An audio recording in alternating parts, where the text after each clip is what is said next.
Looking to enhance the appeal and performance of your gym with state-of-the-art equipment? Look no further than the Gym Administrator.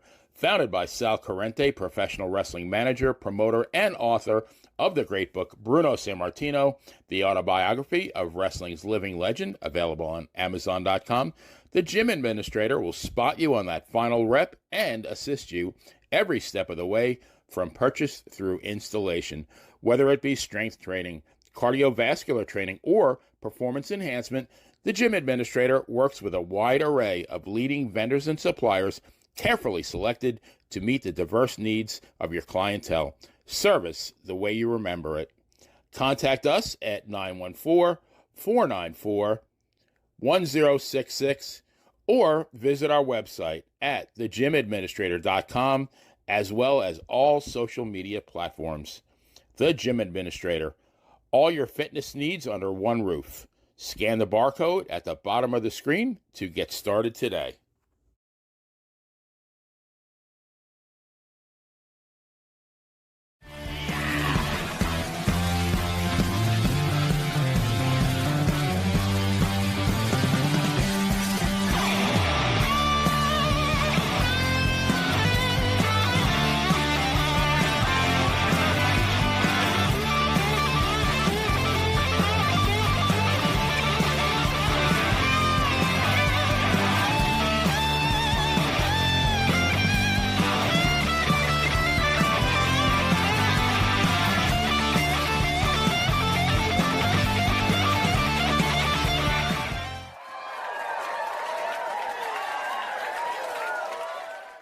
All right, welcome back to Long Island's #1 pro wrestling broadcast. Monte The Pharaoh, only seen here out of Tin Mirror Studios here in Kings Park, where we've got, it doesn't get much better than this, Jimmy. This guy, DDP, the man, the myth, the legend. Jimmy, are you excited for this one? I'm sweating, and I got goosebumps, so I think I'm in mode. Okay, that's fantastic. You know what sucks? My mic is off and my headset's off, and I see you two rapping. I'm like, what are these guys talking about? What are they talking about over there?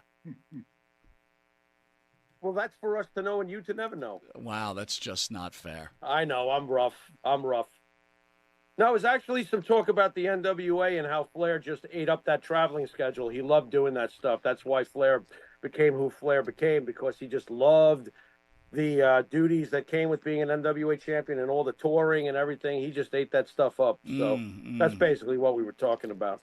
Well, Diamond, Dallas Page, thank you for taking your time out of your busy schedule. You are truly an icon, and thank you for coming on Long Island's #1 pro wrestling broadcast.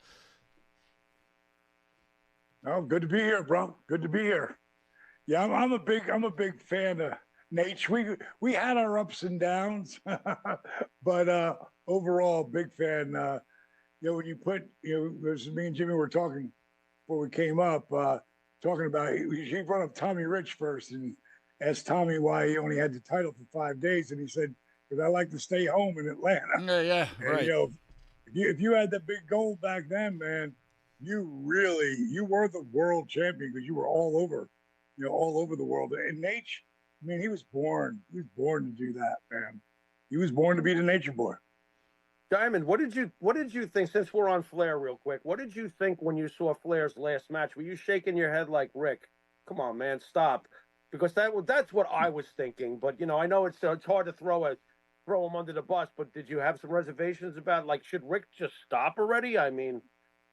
I think a lot of I was there, and I think a lot of people really want to see it, whether it's, no matter what. I mean, I was there. The people, they loved him, and right. It didn't really matter what he did or didn't do at the time.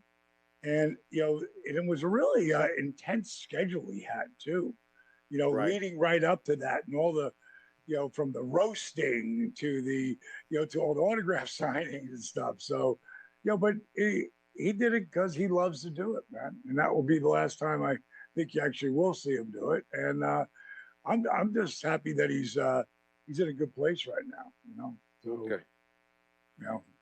I think fans really wanted to see that one. And they really, think of John Cena, he's just put out the word he's going to do like one last tour. You know, if you're gonna, and what a great way to go, because so many of the guys just disappear. Like, what happened to them? Well, they got hurt. You know, that's what happened. You know, and then they weren't seen in that spot or given that opportunity. Like, you know, a Rock, a Cena, you know, a Flair. They get to have, you know, that moment. You know, Shawn Michaels, you know, had that moment.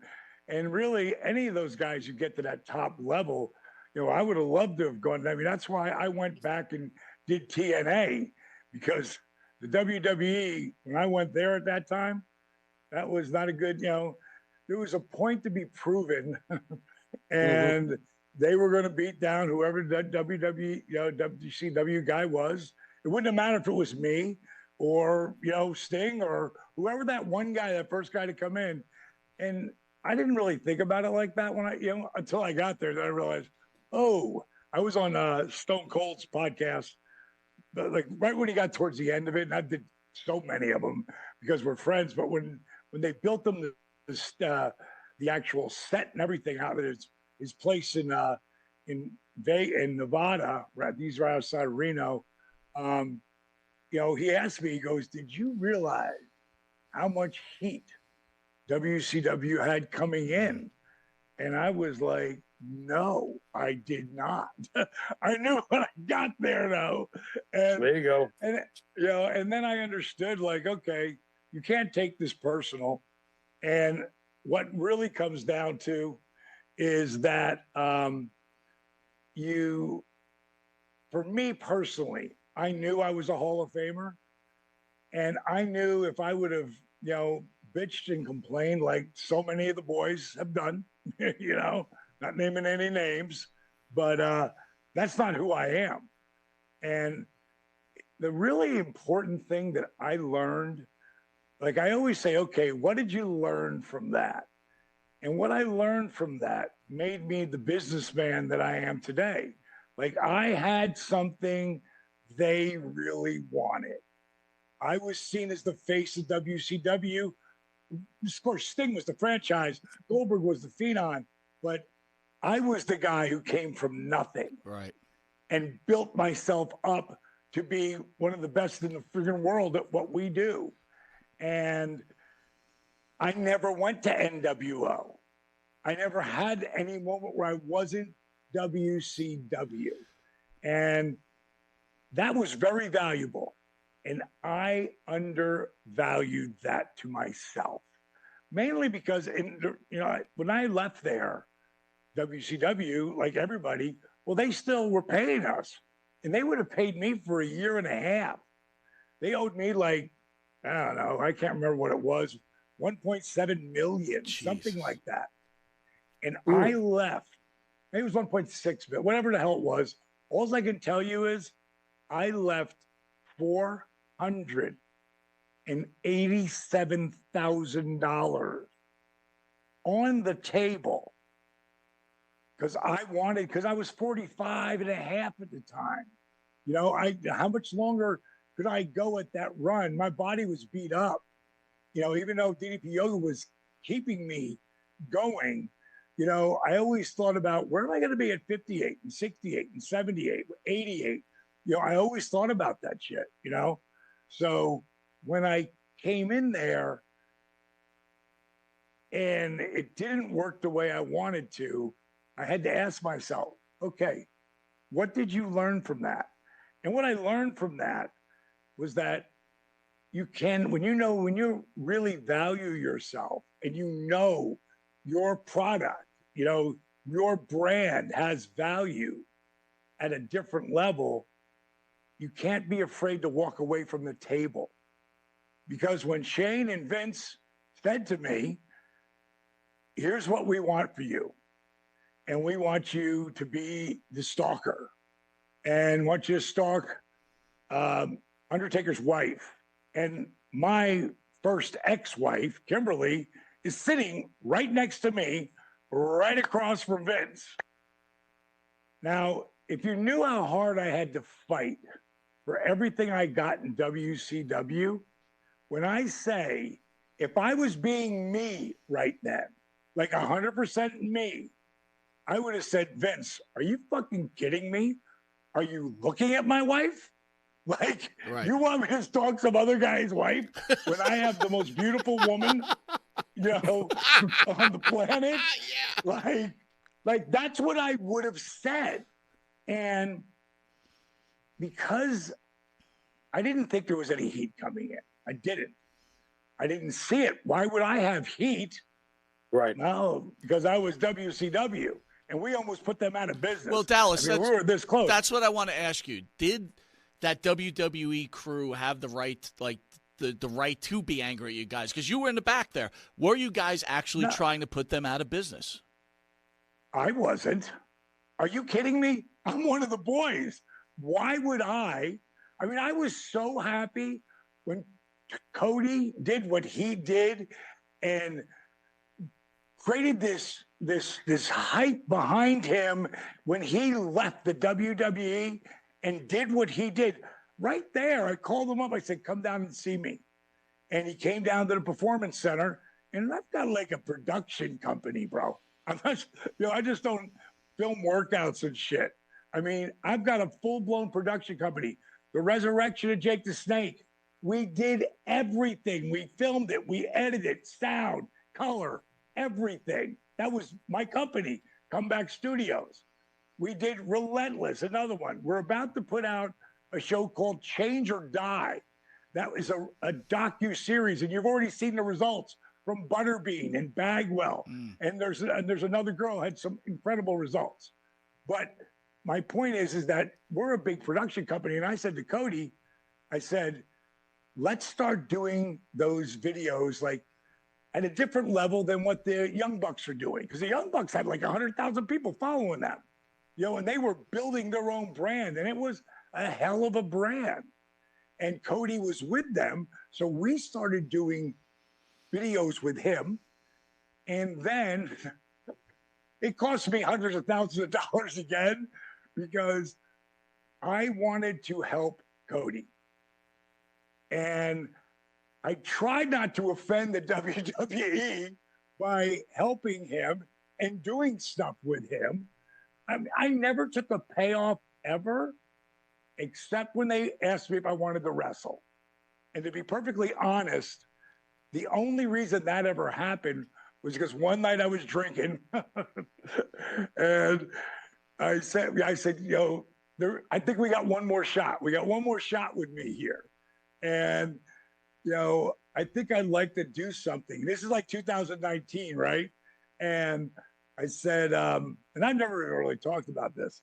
And I said, I don't want to do a single, but I'll do a tag. So let's think about what we'll do with that. And the next morning I called him up. I said, hey, bro, I think I got a little too buzzed. It was talking too much shit last night. Because again, I'm 68 now. And at that time I was 63, about to be 64, like 2 months away and 3 months away. And I always think about, where will I be at 78, 88, 98, 108? Where will I be? What will I be feeling? Right now, I feel fucking great. And I'm still a Ferrari. I just got 998,000 miles on me. So what ended up happening is I went on there and did that stuff with Code. And if he needed me to walk him to the ring and all in, and hell yeah, I'll do that, And then I realized 2020, and you have to understand, I tried to wrestle in 1979. I had 3 matches.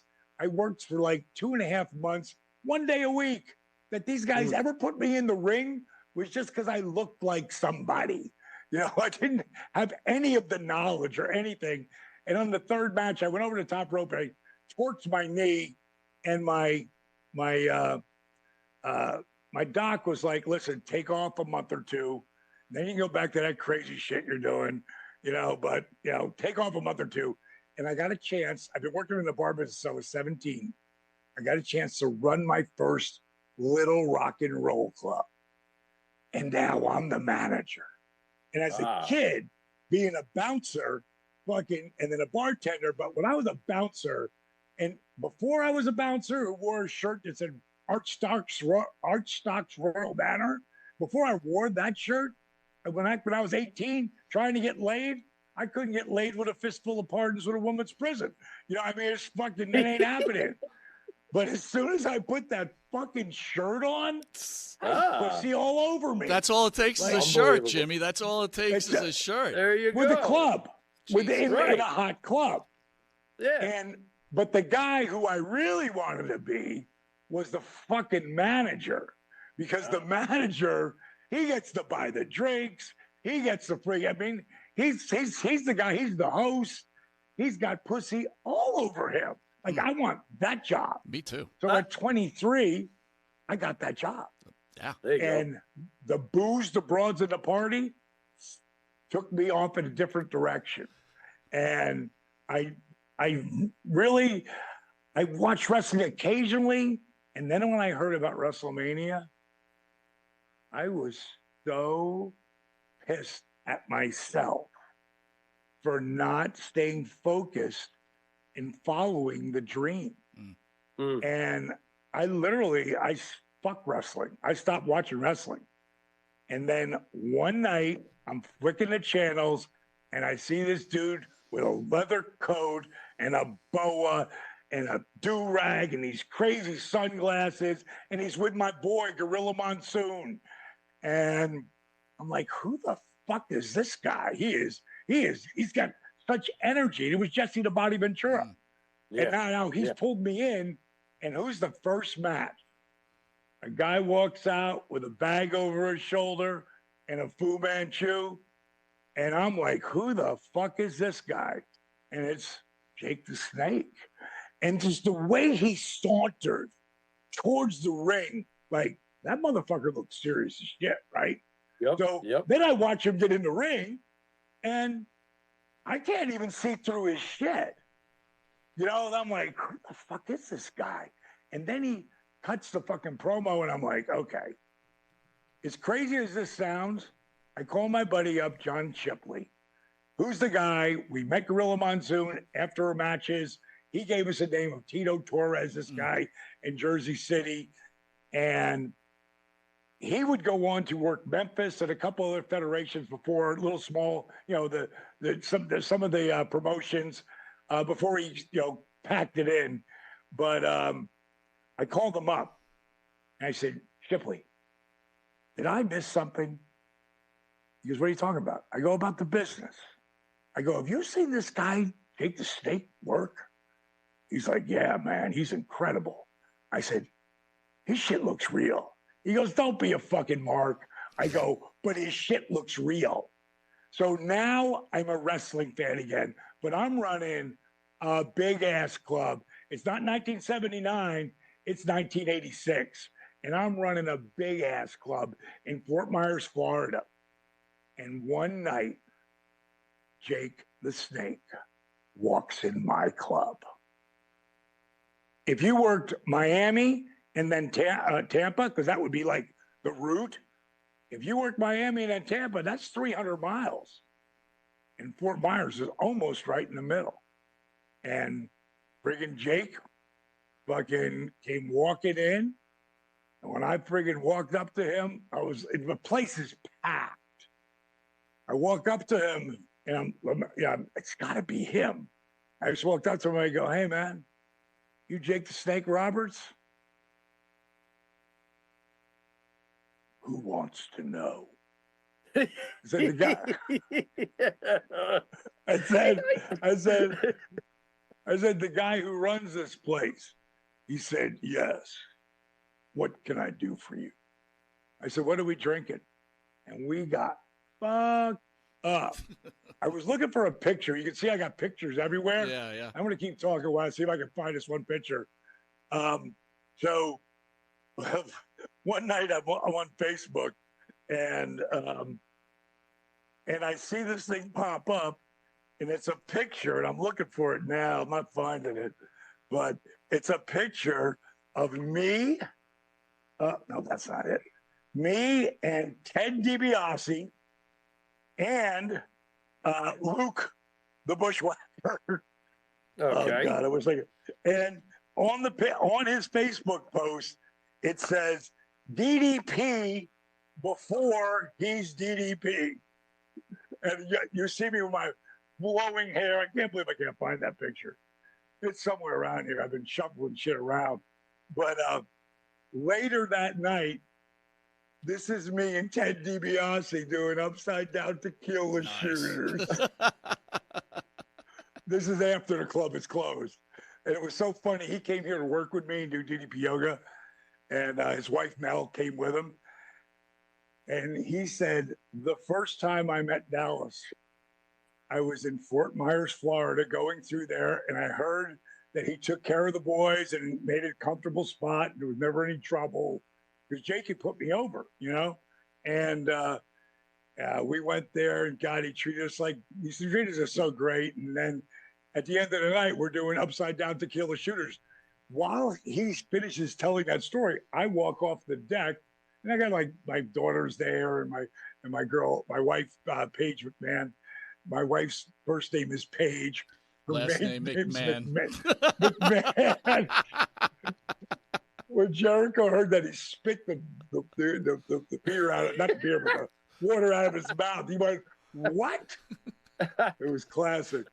But I walk downstairs and I come back with a picture and I go, you mean this bottle of tequila? And I show him the picture. And, oh, he popped.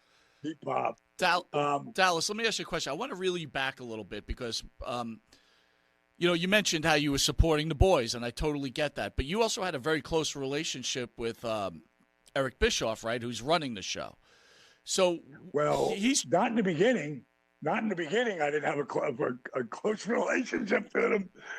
Well, let me hit you with this two-pronged question. Number one, you said you left $486,000 on the table. Does Kimberly start screaming at you, like, what are you doing, number one? And wait, hold on. Number two, you do build a relationship with Bischoff. Was he trying to get the WWE out of business? And were you like, hey, bro, come on, let's just try to make our own way around here? Well, let's answer the first part first. First of all, Bischoff and I were not tight when I met him. I met in a pull-apart fight that got pulled apart, and my Pat Tanaka and Paul Diamond, and I got a great picture of that. This is the very first time I ever showed up in the AWA. I just saw this picture when I was looking for a picture of Luke. This is like the first day in the AWA. Oh. The only reason I know it's the first day because that blonde was only the Diamond Doll once. Her name was Leanne. And that's the only reason I know it's the first day.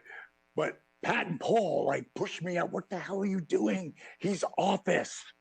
And later that night, I'm down, went to the diner and shit. So I'm kind of sober, get off the elevator with Pat and Paul, and he's there again, Bischoff, and he starts in on me again. They're like, go to your room. And I waited to see what room he was walking in. All right, I go to my room. Cooler heads prevail, right? Next morning, I wake up. I want to go bang on his door and see how tough he is right now. Because I was very irritated by that whole thing. And as I'm walking to the door, putting on my T-shirt, I hear, and I think it's, of course, it's the maid. And I open the door, and it's him. And this is who Eric Bischoff is. Like, at his root, at his soul, he's one of the realest cats I have ever known. He says to me, I heard I was a real asshole last night.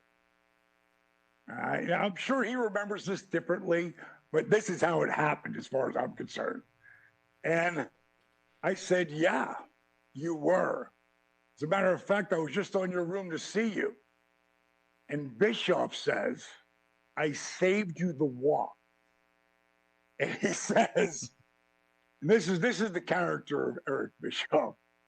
He says, there's two ways we can handle this. One, well, accept my apology and shake my hand. Two, and he pulled his front three teeth out. Because he'd been fighting since he was little. And he was like a third-degree black belt. And this cat wasn't afraid of anybody.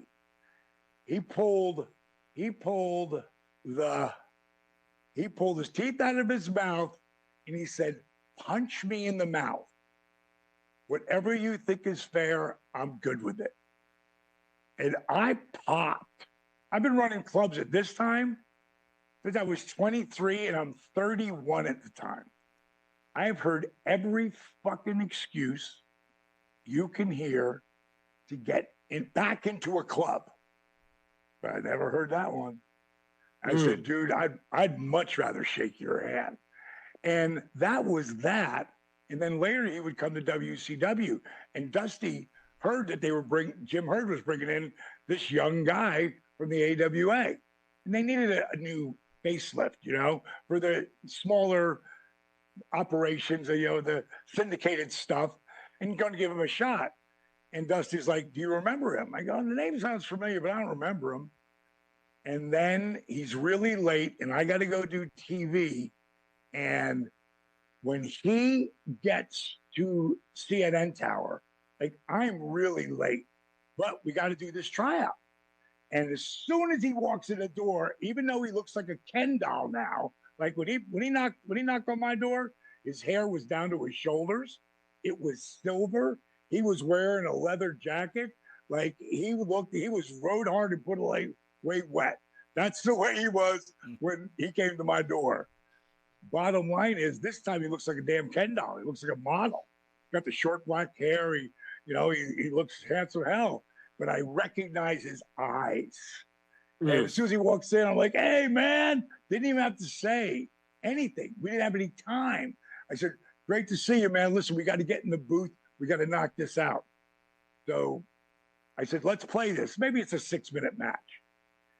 And we got done. And Dusty had said to me, make sure he does play-by-play. And, of course, you do the color. He said, if you like him, help him out. If you don't, let him just bury himself. I said, okay. So we get done with that task. And I looked at him. I said, so let me ask you a question. He said, sure. I said, how bad do you need this job? He goes, bad.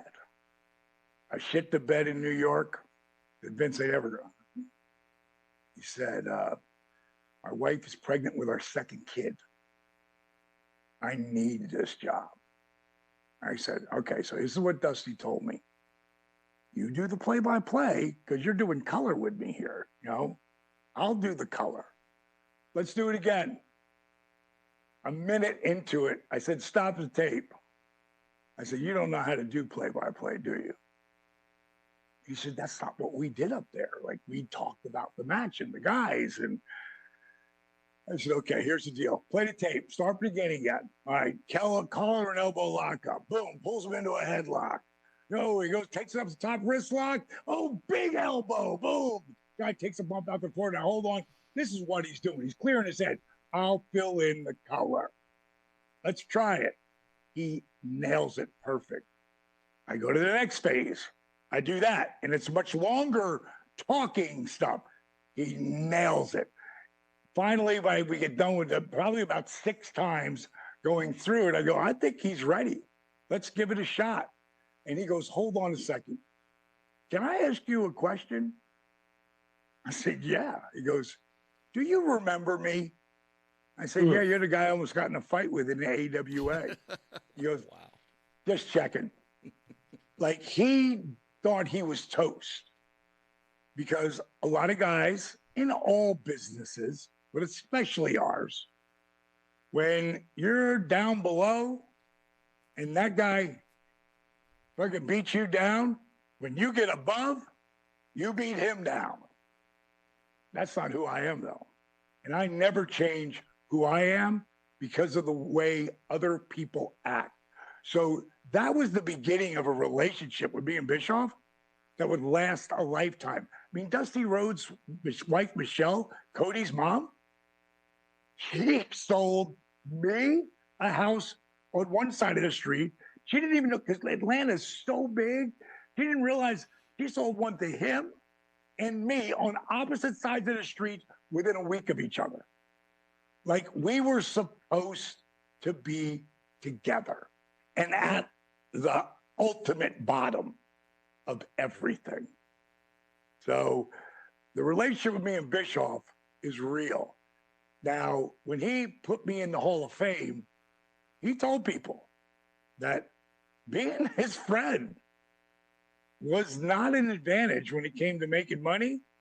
He gave me a job because when I was working with Bill Watts, when I tore my rotator cuff after 9 months of work in the ring, he said I knew he was going to let me go. So I just told him, I'm going to let myself go before you let me go, Bill. But here's all the things I'm going to do, and you're going to want me back. By that time, Bischoff was in a spot where he could give me a job a year later. But I needed that year to work with this guy, Jake the Snake Roberts, the guy who pulled me in to the business when I wasn't a fan anymore. He made me want to watch again. And this guy would walk into my club and then later become one of my closest friends. And between him and this guy, without Dusty Rhodes, there is no Diamond Dallas Page. Without those two cats. So I had two of the best mentors that you could have. And I needed that time to get away from WCW, just like Cody needed that time to get away from the WWE, only to come back and look at him now. And like I said, it cost me when it became AEW, well, and I was involved, no more action figures, no more game, literally cost me hundreds of thousands of dollars to do that. Now, granted, I did make money with my company because we did anything that you remember how good AEW was storyline in the beginning? You remember? In the beginning, yeah. Yeah, in the beginning. And right. You know who was in charge then? Cody Rhodes was calling the shots. But Diamond Dallas Page's crew were filming all the video. Anything you didn't see in the ring was Comeback Studios. Cody still today, if he's got to do anything, he comes over to the studio, he shoots it there. He goes, any PR, it's made it so much easier on him, than going to someplace that he doesn't know. Where here he gets treated like a king. You can use my company whenever he needs them. And,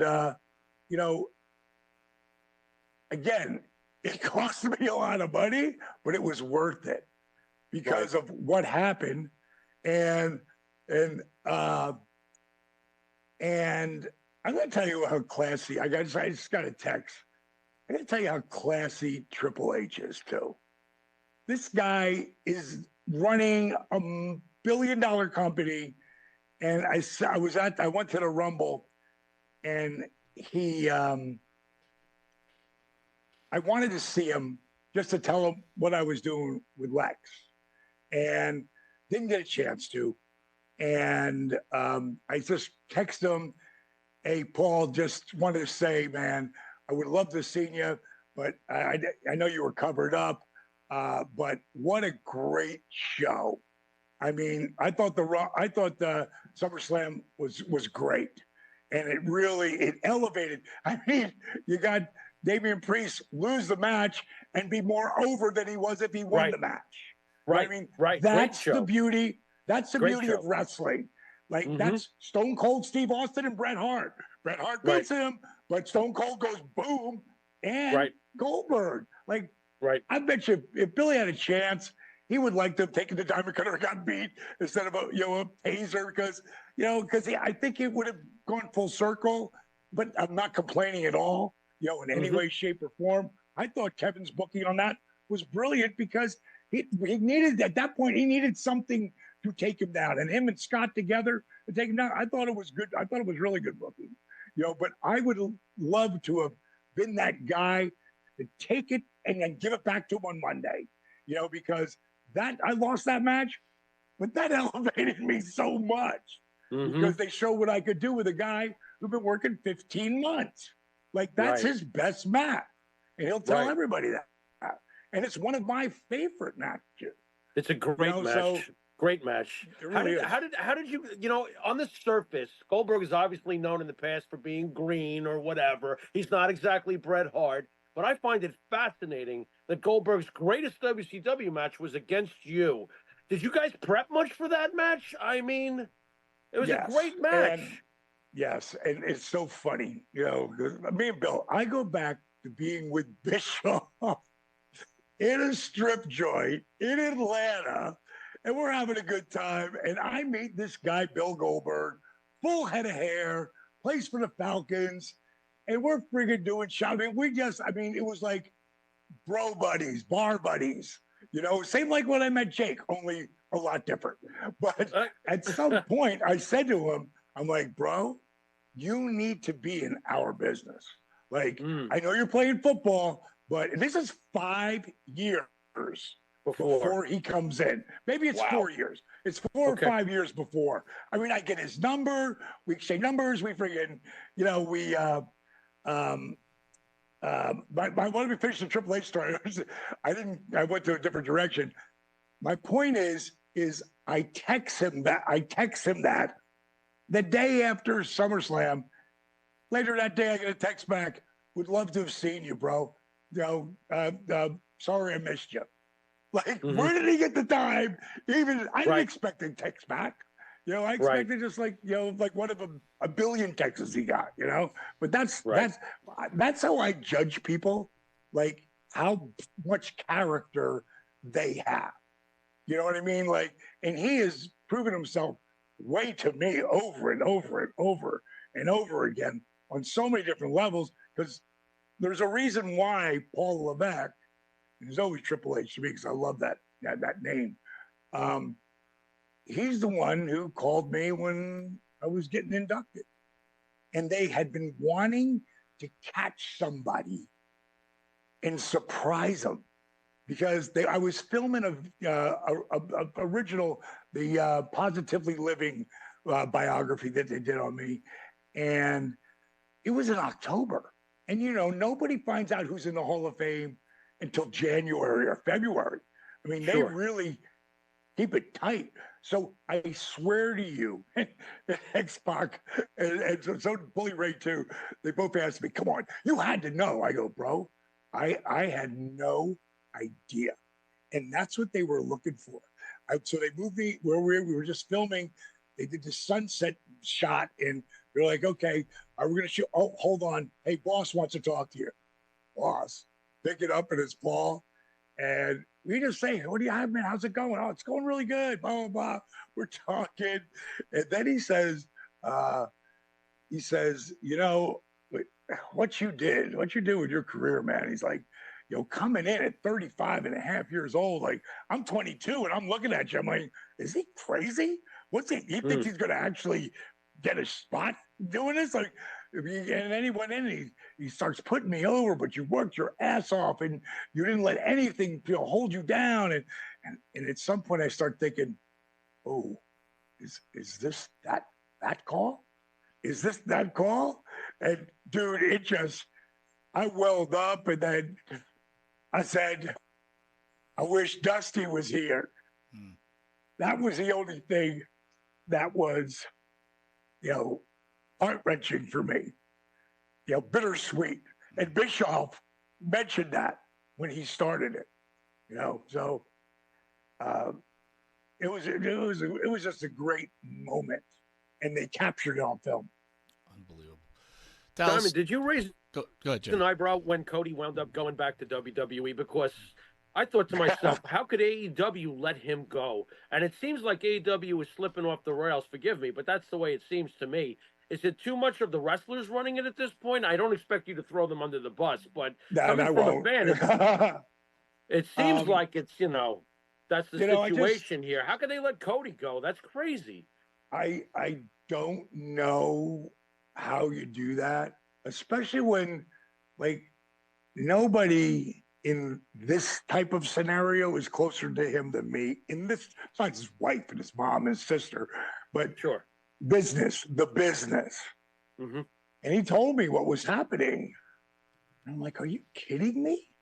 And then I knew about the Vince call.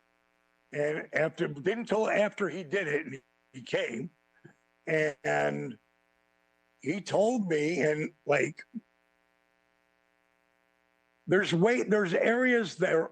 The biggest area I fucked up in, and I started to say this earlier when I was talking about I'm meeting with Vince, and wants to stalk Cake's wife, and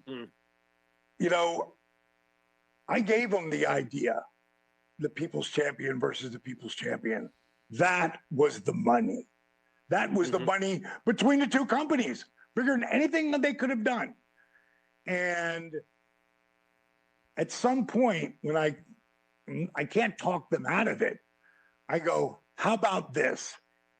And I said it in a way, like I meet The Rock probably about a year and a half before this. This is before he explodes, but he's on that rocket, right? And I'm at a show because I'm going to see Big Show, and I went to WWE at the Toronto Blue Jays building, where they play baseball. And I'd seen Pat Patterson earlier on the plane, and he really put me over because Pat saw my tape come in to WWE as a manager. And they're like, oh, he's great. He's got a great rap. Looks great, but he's like Andre the Giant as a manager. I was dead. That was never going to happen. And I would later meet Pat again when Warrior and Hogan were working together. They hadn't worked there yet, but they were going down working things out. And I saw Pat again because I'm working for Florida Championship Wrestling at the time. Still running my nightclub because I ain't making any money in wrestling. It costs me money to be Diamond Dallas Page. But Pat said, Pat, do you mind if I come by? I raised Big Show in this business. I mean, I got him ready for Hogan. I was down the power plant. They weren't using me. So the reason why you saw me get better and better and better is because I was teaching and teaching and teaching. And as I taught, I was learning how to, do this psychology. And I had Jake's ear. I had Dusty's ear. And as I said to him, as I was getting, do you care if I come by? Because none of the boys went to either companies, unless they were looking for a job, and I wasn't looking for a job. I just signed a multi-million-dollar 3-year deal. And I did come by, and they rushed me right up to Big Show's suite. And he was the first intermission main event as a champ. And ain't nobody following The Rock at that point, where he's going to. And so when Show got up there, I said, let's stick around. I want to watch The Rock. I've never seen him in a house show. I want to see what this is like. Go downstairs. We're getting ready to leave. Big Show goes, hey, Rock, you in here? He goes, yeah. He goes, oh, great. I got some huge mark who's dying to meet you. And I said, I don't want to meet you unless you're naked and you're all sudsed up like the Michelin Man. And, when you hear someone's voice, somewhere where you don't expect it, but you know that voice, but you don't. Not here. And I swear to you, Rock stuck his head around the corner, and he was full of suds, like the Michelin Man. He was all suds out. and he goes, oh, Diamond, I'll be out in a minute. I'm like, take your time, bro. And when he came out, I told him that, Jake was booking when he came in. And it's in 96, right? And he called me and he said, wait till you see this guy, Rocky Maivia. Bro, he's like, I don't know if I want to fight him or fuck him. Wow. And fucking Rock popped. And he said, that sounds like something Jake would say. I said, he told me you were going to be one of the biggest names in the business. He told me that Steve Austin, when he was the ring bearer, because what he saw in ECW was going to be one of the biggest stars in the business. And he actually said it to me in 1993 when he I don't know how the fuck he saw that, because not me or anyone else did. But he told me, I just keep doing what I'm doing. Did you I wanna tell? be Did one you of the tell biggest him, names like? in the Did you say business. you're crazy? That I don't see it at all, or Um, it was said it came out of a phone call that he was getting me booked because Jake would get him. You have to understand, Jake had called me after I was like, he heard about 2 months out of my surgery. And I just needed another 2 more months or so to get ready, but I'm not going to come back to WCW because I've lost that job. That I know. And I'm going to work the independents and I'm going to figure out, never thinking that Jake's going to call me, even though we drove him around, me and Kevin Nash. We drove. I did find a picture over here. I just saw this picture. Let me pull this up. It's like, what do you call it? Show and tell. Where the hell that picture? Of me and Nash. I can't find it now. It's underneath the Watergate photos. that's pretty funny. I just had that damn picture. Look at all of these pictures, Mike. He's got like 8,000. I know, man. It's like, my God. Like crazy. I had a picture of me and Nash as Vinny Vegas, Diamond Dallas Page, and Scotty Bingo Flamingo. Scotty Raven. And that was, but me and Nash used to drive Jake to the shows because remember when he was in WCW for like 3 months? Right. When he came with that leather jacket, right? He came in out of nowhere. Right. Right? And he came down to the power plant. And if I wasn't on the road, I was in the power plant. That's the predecessor to what is today the Performance Center down there in Florida. And I hear Page. And back then, everybody knew me as Page J. Because my dad was Page 1, and I ain't being Page 2 to anybody. And my dad would be around the club because he liked the cocktail and liked the ladies and blah, blah, blah. But I hear Page, and I turn around, I see Jake. I go, Jake. He's like, fuck, man. He goes, I thought that was you, but I had no idea. Like, he had no idea. I never talked about working. You know, he came into my club 2 or 3 times, and then we ended up, me and Kev were tagging together at that time, and, you know, we'd drive. We'd get the car. Jake would sit in the back, you know, drink beer. And so when I hurt my shoulder, Jake had called me to see how I was doing. And he told me him and Cheryl had broken up and he was living in a hotel. And like where most people, you know, you're living in a hotel, like, oh man, that's rough. But we lived in hotels, like 25 nights a month. We're living in a fucking hotel, right? So, but I was still only in the business for like 2 years at that point. So I didn't really feel that like you would if you were Jay, because like, I'm at the Marriott, I'm good. Right. And I went to go see him, and before I left, I asked Kimberly if he would mind if Jake stayed downstairs, you know, in our bedroom. We got downstairs, and you know, until he finds a place to live. And I said, honey, he can really help me, you know, and I really believe I can help him. And I could see where Jake was at that point, and I didn't know how bad, but I knew I could help him. And I've been this motherfucker my whole life. Like the guy who's helping different people my whole life. And so Jake moved in. He didn't leave for 3 months. And the only reason he finally left was because he lost a 12-foot black cobra in my fucking house. And Kimberly's like, he has got to go, you know. But one of the things that Jake said that was so real and so powerful, I said, man, as soon as I get this sling off my shoulder and shit, man, and I get to feeling right, man, I go, I can't wait to get in the ring with you. And he said, listen, you already know how to do all the moves. I've got 5 moves. You got like 105. And you do them well. You execute them well. You just don't know when to do them or why to do them. And he goes, you're going to learn more sitting on the couch with me watching those matches that you tape, and I taped, Abe, every fucking single match. And I'm so bummed, not bummed, but oh man, if I had that, I had Austin doing color.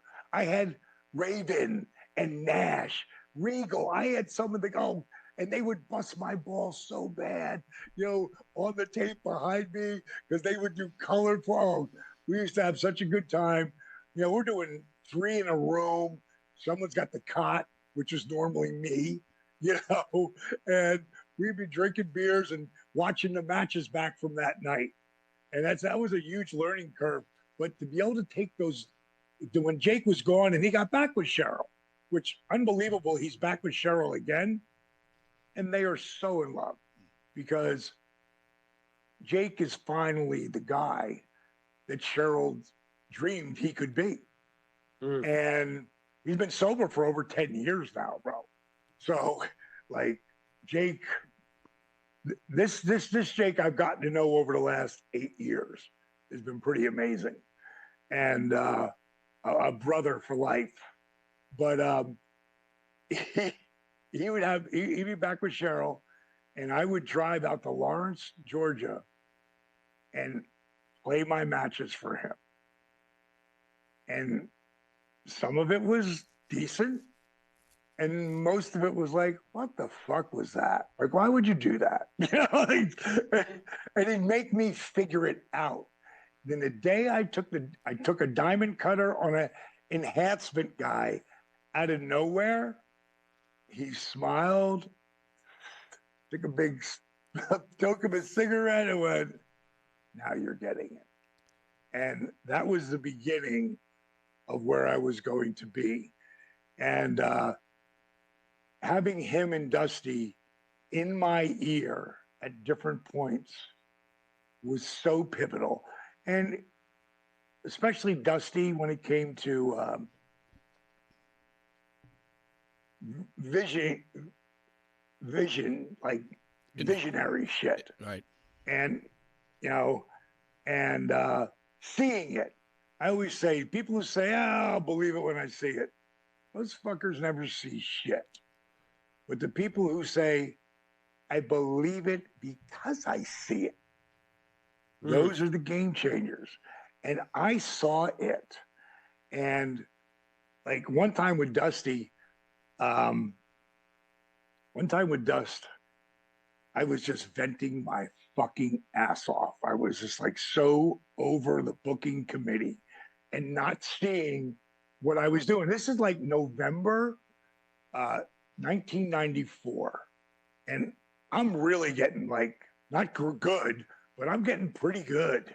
Like I deserve more than the bottom fucking curtain jerking spot. The second I would have been happy with, but I'm shooting for that Rick Rude, that Jake Roberts spot. Because whenever those guys went out there, you did not know who the fuck was going over.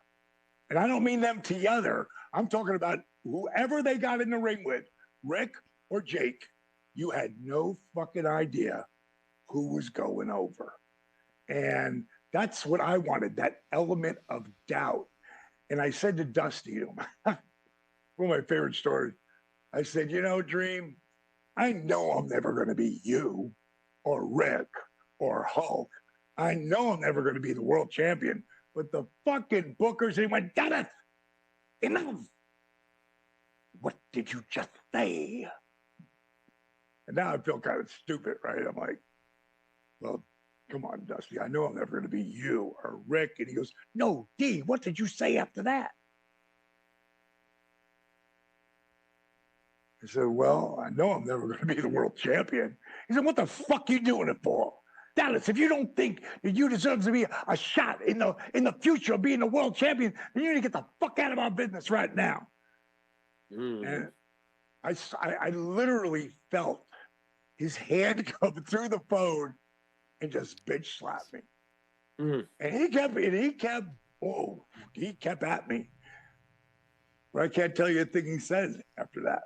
But I can tell you exactly what the fuck I did. I wrote down, I will be the world champion 5 years or less. And it was 4 years, 4 months, and 14 days. And the craziest part is I tell this story when people get cameos from me because they're looking for motivation and belief in themselves. And that night was maybe the second four-way dance that I'd ever seen in WCW. And I get in the ring with Rick and Hulk and Sting. Like, what are the fucking odds of 4 years, 4 months, and 14 days earlier, me saying I'm never going to be Rick or you or Hulk?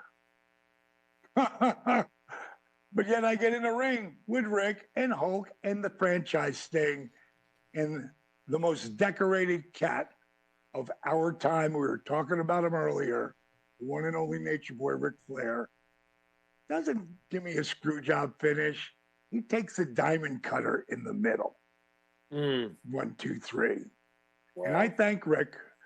I thank Rick later. I thanked him at the Hall of Fame because I didn't really, I thanked him, but I didn't thank him the way I needed to. And when I went into Hall of Fame, I told him, I was like, dude, none of that was lost on me, man. Like, you, Ric Flair, put me one step closer to this Hall of Fame, to this podium right here. And that's the kind of shit that Dusty has done for so many people, but I'm the inside of the inside of the inside of the hand. He had 5 friends. You could count them on 5 fingers. Like, everybody was his friend. But he had 5 people he counted on. And Cody had called me the day he left us. And he said, Dusty wanted you to know. Because he would call him Dusty a lot. He would call him Dad too. But to me, sometimes it was more Dusty. And he said, Dusty wanted you to know he had 5 of his closest friends on the hand, 5 of them.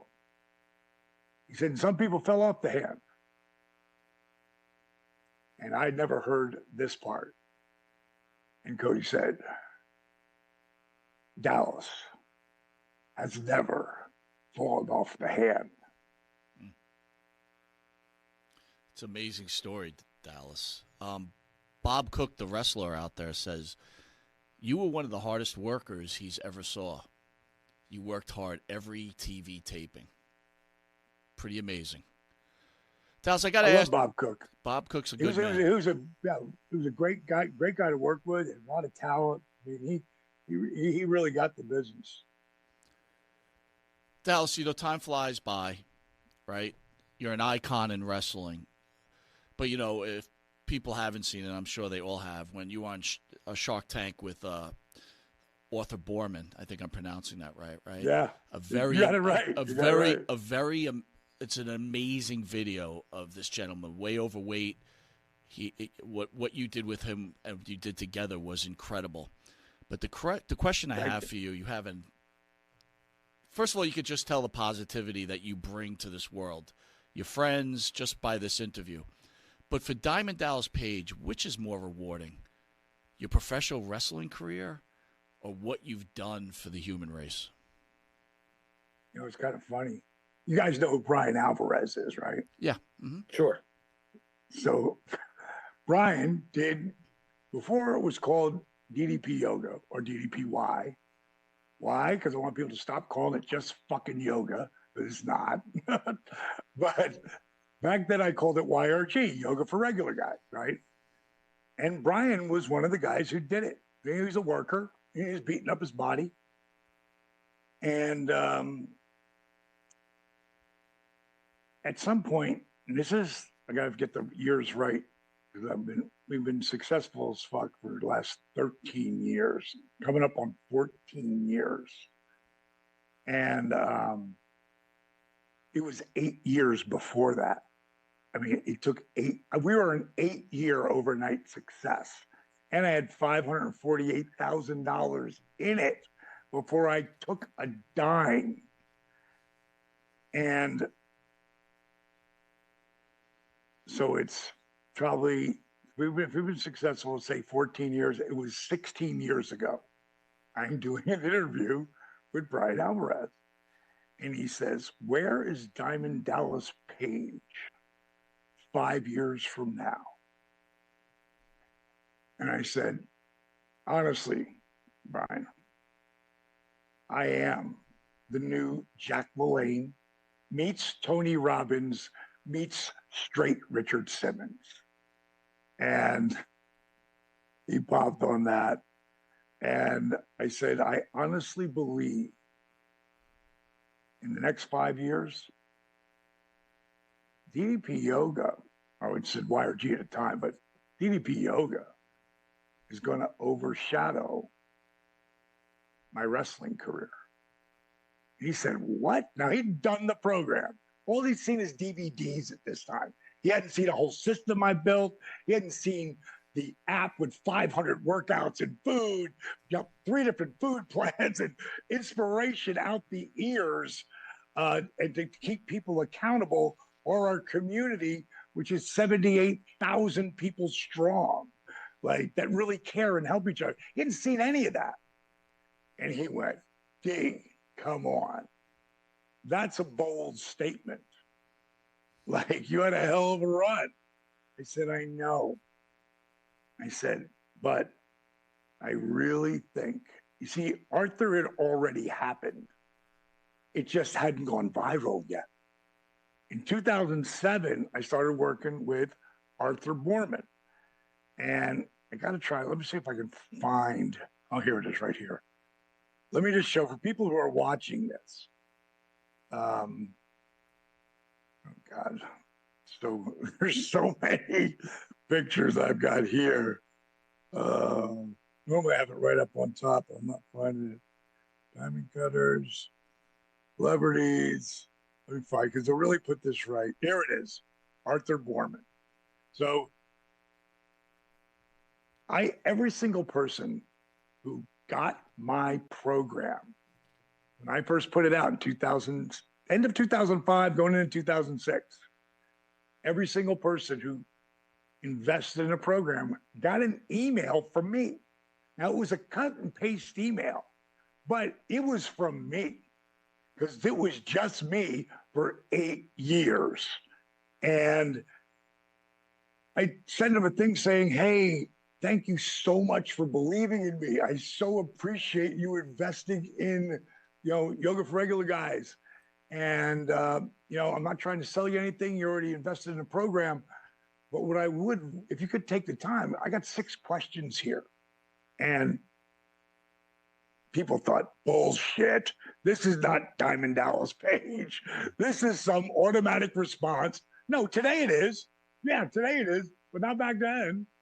So I get these answers back from this cat named Arthur Borman. And I said, I read it and I was like, oh my God, dude, thank you so much for taking the time to answer these questions like this. I said, it sounds like you need some help. Can you tell me a little bit about yourself? And I'll paraphrase. He said, morbidly obese, 100% disabled veteran, relegated to thinking of myself as a piece of furniture. Those are the 3 things that stuck out to me. And I'd already been to Iraq once already. No, twice, on 2 separate tours for 13 days to see the troops. I would later go one more time, and then Afghanistan on one. And that was with Jimmy Hart, Greg Hammond Valentine, and the late, great Nikita Koloff. No, Nikolai Volkov. Screwed that up. I was about to say, did Nikita pass? I didn't know about it. No. Let's not do that. Nikolai, who was such a sweet man. So, I send him that, you have some, tell me about yourself. I sent it back to him. I said, send me some pictures. And he sent me this picture and What the hell's that? Get that out of there. Oh, damn it. Hold on. Oh, there it goes. All right. He sent me this picture and that picture. So I'm like, damn. I wasn't worried about the knee braces or the weight. I was worried about those cuffs, those canes that he walked on. He told me he'd been walking on those canes for 15 years. So I sent him one of my 3 food plans. Like now there's 90-day food plans, like that go with the app. Like, you want to know what to eat, how to cook it? My daughter, Brittany, will show you how to cook it, give you the recipe, and go buy these things in the store if you want to get them. Like, we do everything for you. So back then I didn't do any of that, but I sent him the food plan. And if he writes back, I think I could do it, or I'll give it a shot, I would have wrote, awesome. Keep me posted. He didn't write that. He wrote, I can do this. I said, send me your phone number. That's the first person I ever called that did my program that I didn't know at all. Not through anybody.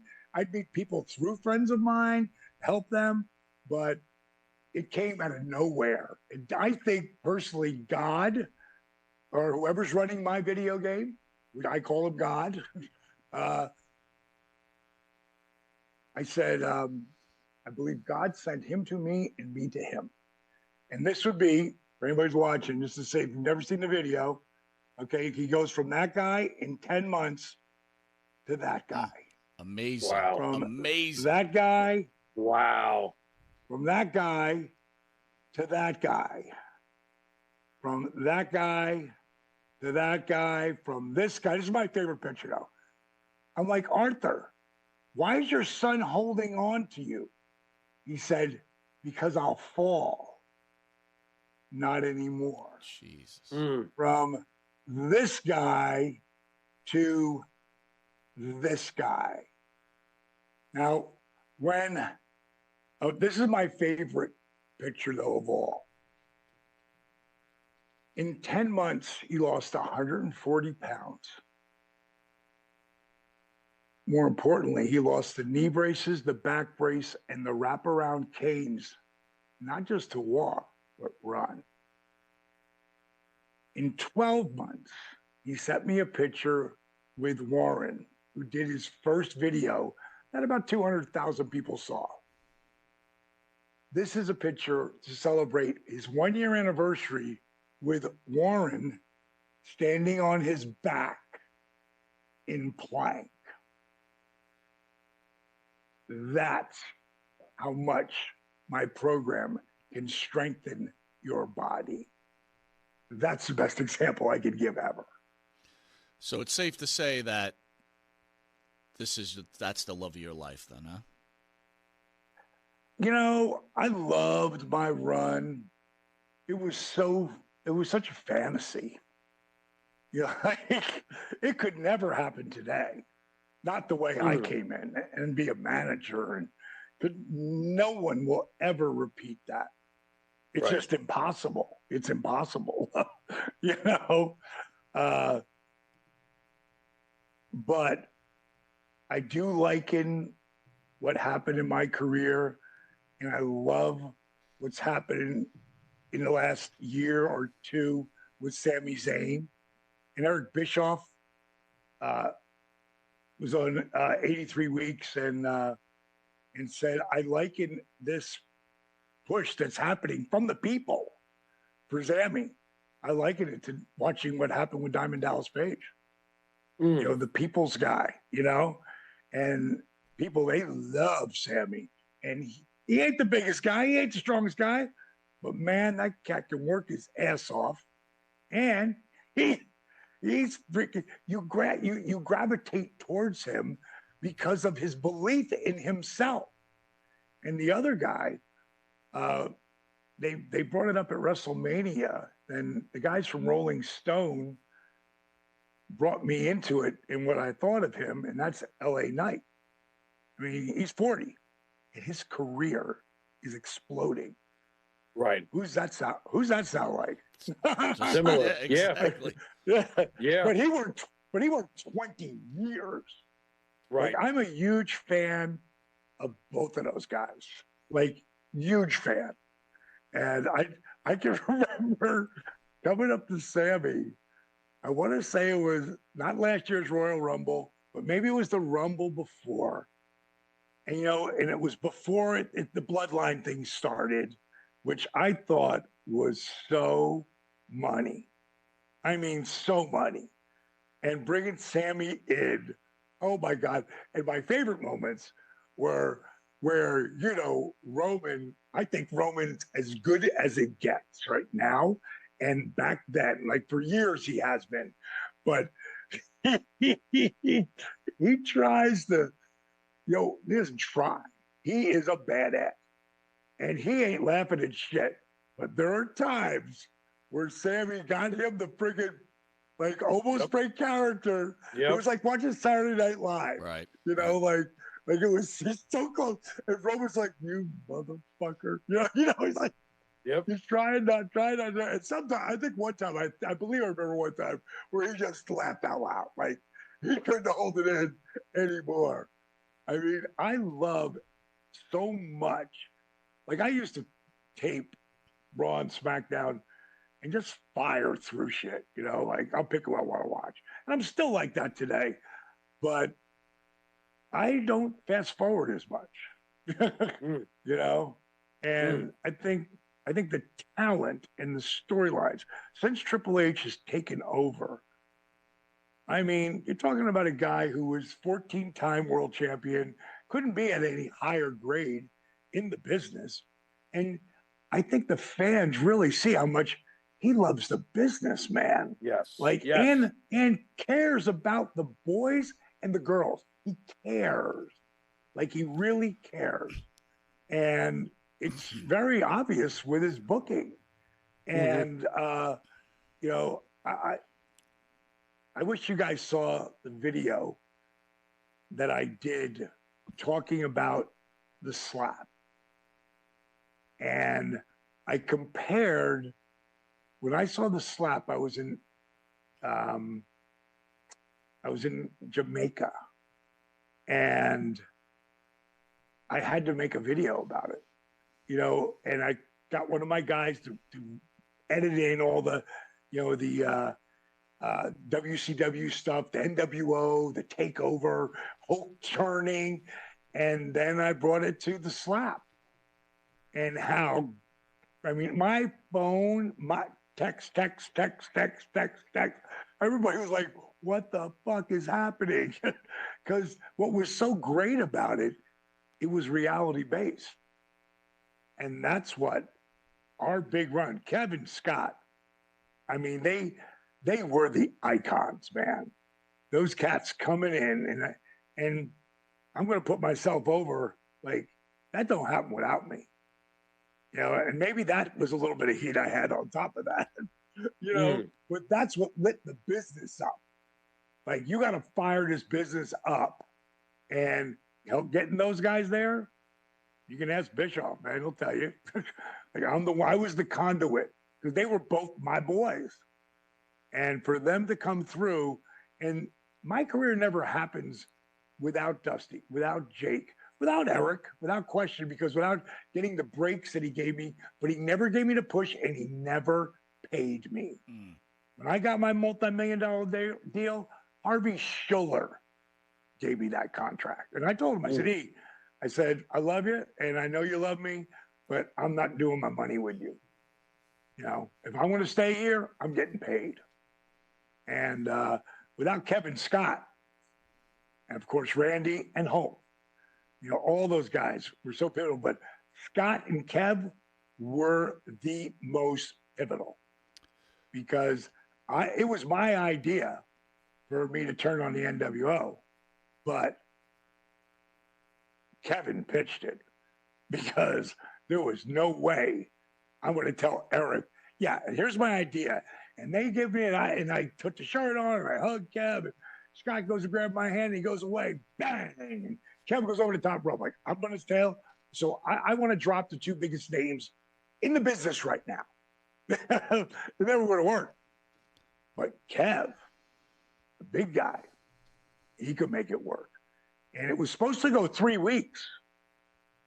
No, and then they come out to the ring and say, now, either now or you're dead. And third week, it got bumped. And then it got bumped. And then it got bumped and bumped and bumped and bumped. I want to say it was 10 or 11 weeks later. Now, without Kevin Nash, it never happens. And he's like, we're fucking doing it tonight when we got to New Orleans. But I was ready to quit. I was ready to give my notice. And it pissed me off so bad. But here's the lesson. I'm going to leave you guys with this. Everything that's ever happened to me that looks like it's the worst thing ever has turned out to be the best thing to ever happen to me. Mm. When I got hit by a car when I was 12 years old, hit my right knee, my face bounced off the hood. I flew 42 feet from impact. I've been playing football for 3 years. I was going to be playing defensive end for the friggin' Dallas Cowboys. Like, it was going to happen. You know why? Because I saw it. And at 12 years old, I knew it. I hit by that car, you're never playing football again. And I started to play basketball, which I sucked at. And I sat on the bench when I finally made the team, and I never let that happen again. It taught me work ethic, which is inside my Hall of Fame ring. It taught me work ethic equals dreams. And that's what's on the inside of my ring. Exclamation point, DDP. Later in life, I tear my rotator cuff. Bill Watts is in charge at the time. And I know he's going to let me go, so I got to let myself go. And I got to get away to be able to come back. Jake Roberts moves in with me. Best thing that ever happened to me. I break my back. My wrestling career is over. I create DDP Yoga. It's not only the best thing to ever happen to me, it's the best thing to happen to everyone who has ever done it. It is not only changed lives, it's saved lives, and a lot of them. And it's I don't know if it's because of the resurrection of Jake the Snake, but it has helped so many souls get sober that really need to. It's mind-boggling how many souls it has helped get sober. Like, mind-boggling to me. And Jake, to be really honest, he was not the biggest fan of the movie. In the beginning, yes, but having to see it over and over and over again, it wore on him. Because who wants to see themselves like that?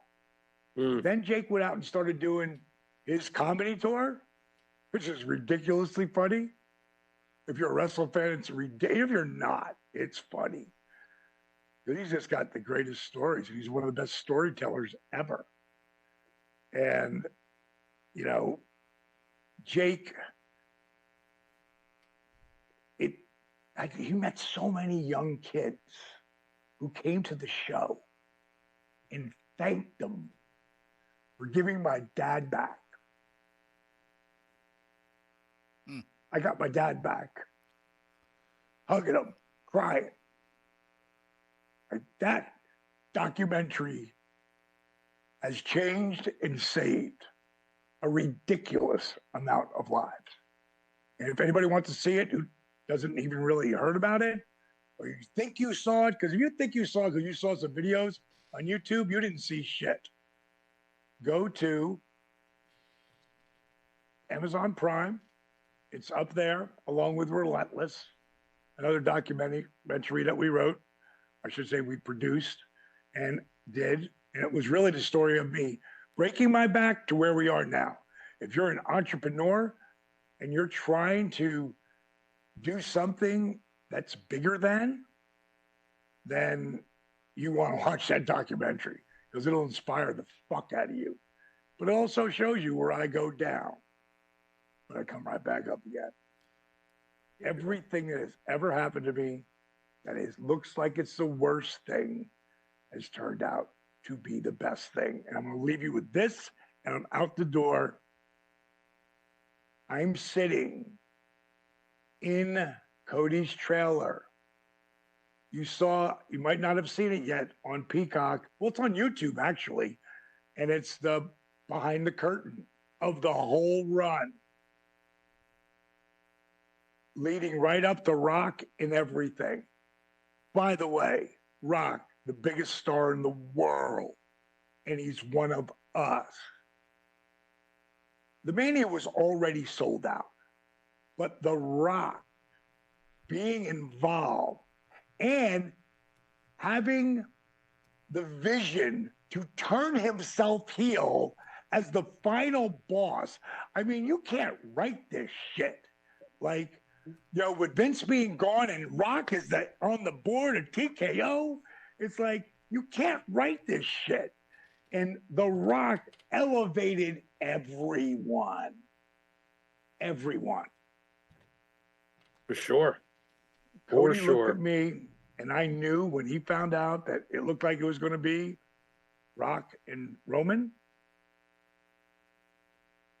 You can tell when you watch him in Behind the Curtain, it was killing him. I mean, I saw it, and he wasn't afraid to talk about it on Behind the Curtain on that documentary. But I will tell you the same thing I told him, and he will admit it was the best thing. There was two things I said to him. Breathe, bro.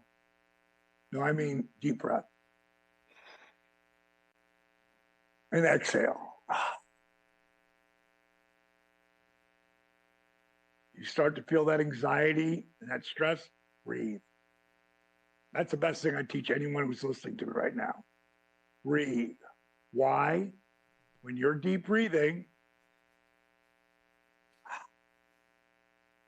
you activate the hypothalamus, which is connected to the pituitary gland in your brain, which helps you deal with stress and anxiety due to the physiological effect it has on our nervous system.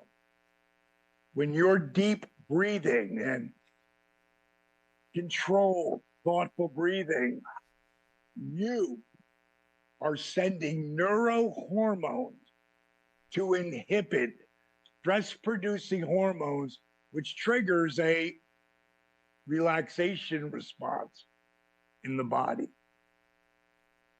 And I'm out on this.